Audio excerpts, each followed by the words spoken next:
नमस्कार साथियों, स्वागत है आप सभी का हमारे चैनल कॉम्प्लेक्स वार स्टडी हब पे। आशा करते हैं आप लोग स्वस्थ होंगे, मस्त होंगे और आपका प्रिपरेशन भी अच्छे से चल रहा होगा। आज हम लेकर आए हैं डीएलएड फोर्थ सेमेस्टर का द्वितीय प्रश्न पत्र शैक्षिक प्रबंधन एवं प्रशासन के अतुल लघुत्तरी प्रश्न का पूरा समाधान। यह वीडियो आपके एग्जाम के लिए बहुत ही महत्वपूर्ण है, क्योंकि यहाँ हम आपको सटीक परीक्षा में आने वाले प्रश्न और उनका सरल और आसान उत्तर बताने वाले हैं। तो वीडियो को अंत तक जरूर देखें अगर आप सच में इस बार डीएलएड परीक्षा में अच्छे अंक लाना चाहते हैं। साथियों, यह वीडियो आपके लिए बहुत ज़्यादा हेल्पफुल होगी।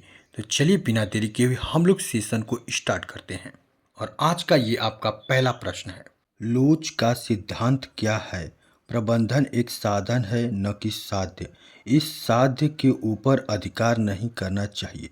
पाठ्यक्रम, अध्ययन विधि, समय सारणी वास्तव में विद्यालय प्रबंधन का प्रत्येक पक्ष इस साध्य के लिए लगा है। अतः यह उचित है कि प्रबंधन को लचीला रखा जाए।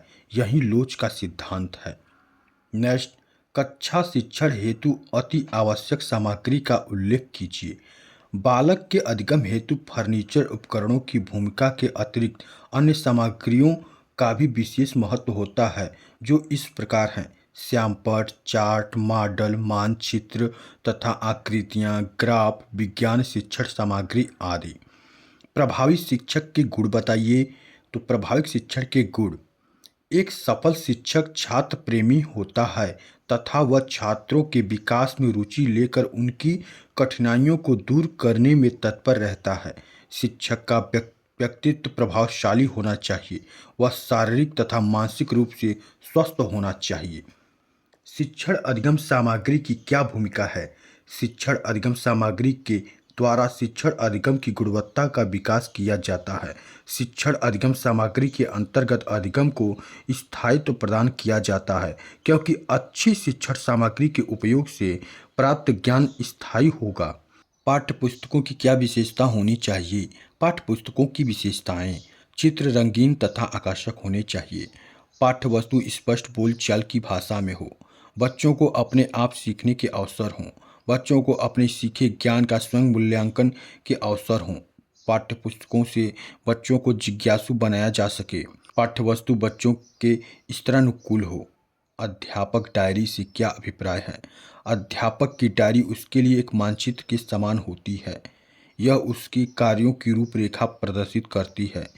इसमें अध्यापक की वार्षिक तथा दैनिक क्रियाओं का वर्णन, शिक्षण विधियां, गृह कार्य आदि का विवरण दिया जाता है।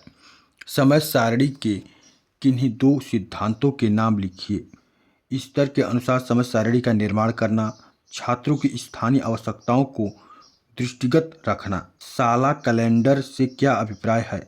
शाला कैलेंडर विद्यालय की संपूर्ण वर्ष की मुख्य मुख्य गतिविधियों एवं क्रियाओं का एक रेखा चित्र होता है। यह विद्यालय सत्र के प्रारंभ होने से पूर्व की तैयार कर लिया जाता है। इसमें विद्यालय अवकाश, मासिक, सत्रीय, अर्धवार्षिक, वार्षिक परीक्षाओं की तिथियां, प्रत्येक प्रवेश तिथि, विद्यालय चुनाव, विद्यालय वार्षिक समारोह, अभिभावक सम्मेलन आदि की संभावित तिथियां निश्चित कर दी जाती हैं।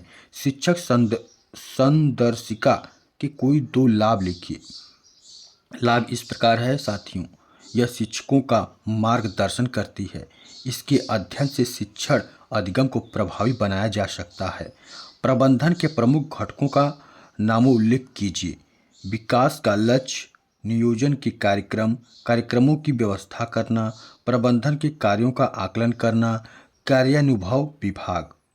सफल नेतृत्वकर्ता के दो प्रमुख गुण लिखिए। कार्य का विभाजन शिक्षकों की योग्यता एवं रुचि के अनुरूप करना, कार्य निर्धारण में निष्पक्ष व्यवहार। नेक्स्ट, विद्यालय परिसर में पर्यावरण संरक्षण हेतु आप क्या कर सकते हैं? छात्रों द्वारा विशेष दिवसों पर स्वच्छता अभियान चलाना, वृक्षारोपण तथा पर्यावरण जन जागरूकता के प्रति रुचि जागृत करना। प्रार्थना स्थल पर बच्चों के व्यक्तित्व विकास हेतु आयोजित की जाने वाली दो क्रियाओं का उल्लेख कीजिए। छात्रों के द्वारा प्रतिदिन की न्यूज़ दी जाए। छात्रों द्वारा प्रतिदिन एक उत्तम विचार प्रस्तुत किया जाए। किन्हीं दो शिक्षण उपकरणों एवं शिक्षण में उनकी महत्ता का उल्लेख कीजिए। श्यामपट्ट वह शिक्षण उपकरण है जिसकी सहायता से कक्षा कक्ष को जीवंत किया जाता है। यह उपकरण शिक्षा में अति प्राचीन काल से अपनी उपयोगिता को सिद्ध कर रहा है। Computer laptop. आज कंप्यूटर लैपटॉप एक अत्यंत आधुनिक शिक्षण उपकरण बन गया है जो नई तकनीकी से शिक्षा देने का सबसे सशक्त माध्यम है। विज्ञान शिक्षण में प्रयोगशाला का क्या महत्व है, अथवा प्रयोगशाला के महत्व पर संक्षिप्त टिप्पणी लिखिए। विज्ञान शिक्षण बिना प्रयोगशाला के संभव ही नहीं है। वैज्ञानिक तथ्यों की जांच करके ही तथ्यों के सत्य को जाना जाता है, अतः विज्ञान विषय में प्रयोगशाला बहुत ही महत्वपूर्ण है। प्राथमिक स्तरीय 2 पाठ्यपुस्तकों के नाम लिखिए। कलरव, रेनबो। नेक्स्ट, किन्हीं 2 विद्यालय अभिलेखों के नाम व उनका उपयोग बताइए। Log book. इसके द्वारा विद्यालय विकास के क्रम का ज्ञान होता है। यह एक प्रकार की विद्यालय डायरी है। इसमें तथ्यों का विवरण दिया जाता है, जैसे विद्यालय की विशेष घटनाएं, नवीन पाठ्यपुस्तकों, यंत्रों, कोर्स आदि की प्रस्तावना, विद्यालय के कार्य के घंटे, विद्यालय के निरीक्षण हेतु आए अधिकारियों के हस्ताक्षर आदि। School calendar.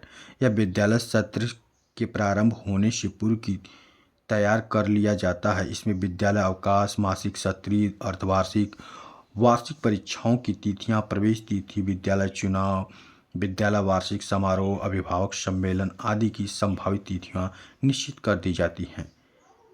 बाल सरकार का गठन विद्यालय में क्यों किया जाता है? बाल सरकार का गठन विद्यालय में छात्रों को सामाजिक जीवन का परिचय देने के लिए किया जाता है। NCERT के कोई 2 कार्य बताइए। स्कूली शिक्षा के विभिन्न स्तरों का स्वरूप एवं उनके स्तर मान को निर्धारित करना। स्कूली शिक्षा के विभिन्न स्तरों के लिए पाठ्यपुस्तकों का निर्माण करना। सूचना का अधिकार अधिनियम क्या उद्देश्य है? सूचना का अधिकार अधिनियम का उद्देश्य नागरिकों को यह अधिकार देना कि वह किसी भी सार्वजनिक प्राधिकरण के अधिकारी से किसी भी सूचना को प्राप्त कर सकें, जिससे प्रशासन में पारदर्शिता और जिम्मेदारी को बढ़ावा मिले, भ्रष्टाचार पर रोक लग सके तथा सरकार और उसके सभी विभाग नागरिकों के प्रति जवाबदेह हो। पर्यवेक्षण का क्या उद्देश्य है? शिक्षकों, छात्रों तथा कर्मचारियों की समस्याओं से परिचित होना तथा उनका समाधान करना। विद्यालय के प्रशासनिक ढांचे में उत्पन्न हुए दोषों का उन्मूलन करना। शिक्षण में उपयोगी किन्हीं 2 शिक्षण अधिगम सामग्रियों के नाम व उनके उपयोग बताइए। चार्ट शिक्षण की प्रभावी सामग्री है जो प्रत्यय को स्पष्ट करने में शिक्षक की बहुत मदद करती है। मॉडल भी प्रभावी शिक्षण अधिगम की सामग्री है। जहां हम जा नहीं पाते हैं, उन स्थलों तथा वस्तुओं का मॉडल शिक्षण को जीवंत कर देता है। नेक्स्ट, राष्ट्रीय मुक्त विद्यालय शिक्षा संस्थान NIOS की स्थापना क्यों की गई है? मुक्त अध्ययन प्रणाली तथा दूरस्थ शिक्षा के माध्यम से समाज के लाभ से वंचित वर्गों को विद्यालय शिक्षा के अवसर प्रदान करने के लिए ही राष्ट्रीय मुक्त विद्यालय शिक्षा संस्थान खोला गया है। PTA अभिभावक शिक्षक संघ अथवा MTA मातृ शिक्षक संघ की बैठक कब सुनिश्चित की जाती है? प्रत्येक माह के किसी शनिवार या रविवार को। PTA अथवा MTA के सदस्यों का वर्गीकरण कीजिए। अध्यक्ष अभिभावकों में से, उपाध्यक्ष प्रधानाध्यापक या प्रधानाध्यापिका, मंत्री, शिक्षक, सदस्य। विद्यालय श्रेणीकरण क्या है? जिस प्रकार बच्चों के शैक्षिक मूल्यांकन के बाद उन्हें श्रेणी प्रदान की जाती है, उसी प्रकार विद्यालयों में बच्चों की शैक्षिक संप्राप्ति स्तर के मापन के आधार पर विद्यालय श्रेणीकरण की व्यवस्था की गई है। विद्यालय श्रेणीकरण की आवश्यकता एवं महत्व बताइए। शिक्षा की गुणवत्ता बढ़ाने, विद्यालय में बच्चों का नामांकन तथा ठहराव बढ़ाने के लिए अनेक उपाय किए जाते हैं। विद्यालय अपनी गुणवत्ता में लगातार संवर्धन करे, इसके लिए विद्यालय से संबंधित सभी क्षेत्र एवं कार्य का अनुश्रवण कर श्रेणीकरण करने की व्यवस्था की गई है। राष्ट्रीय अध्यापक शिक्षा परिषद की स्थापना कब की गई?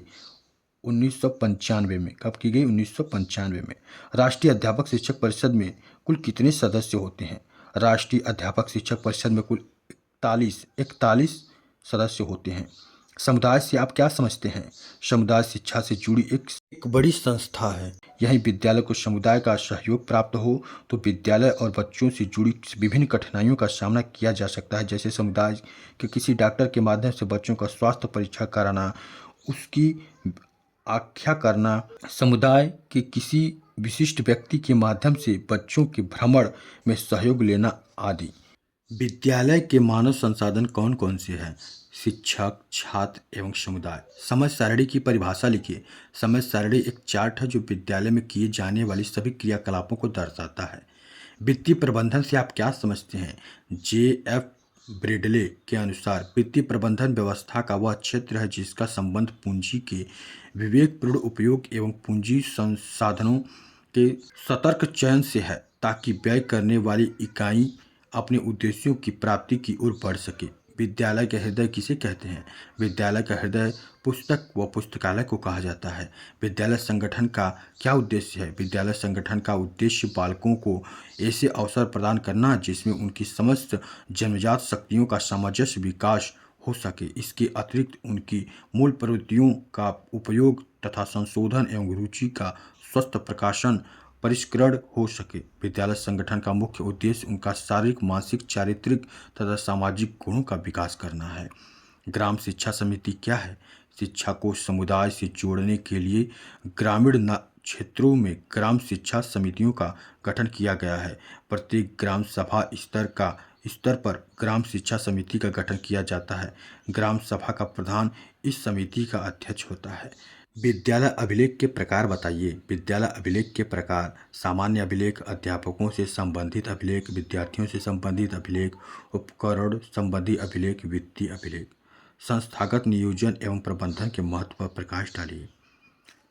संस्था के लक्ष्यों को निर्धारण में सहायता मिलती है। निर्धारित लक्ष्यों की समय सीमा के अंदर पूर्ति संभव है। संस्था की आवश्यकताओं की पहचान व उनकी पूर्ति करना संभव होता है। समस्या व कठिनाइयों की पहचान होती है व उन्हें दूर करने में मदद मिलती है। उपलब्ध संसाधनों का बेहतर व आधिकारिक सदुपयोग किया जा सकता है। मीना मंच के प्रमुख उद्देश्य क्या हैं? बालिकाओं को शिक्षा के प्रति जागरूक करना, बालिकाओं में शिक्षा के प्रति ललक और चेतना का विकास करना। मानवीय प्रबंधन के प्रमुख घटक बताइए। विद्यालयों में मानवीय प्रबंधन के प्रमुख घटक निम्नलिखित हैं: प्रधानाध्यापक, शिक्षक, छात्र, समुदाय, ग्राम शिक्षा समिति, शिक्षक अभिभावक संघ, छात्र शिक्षक संघ।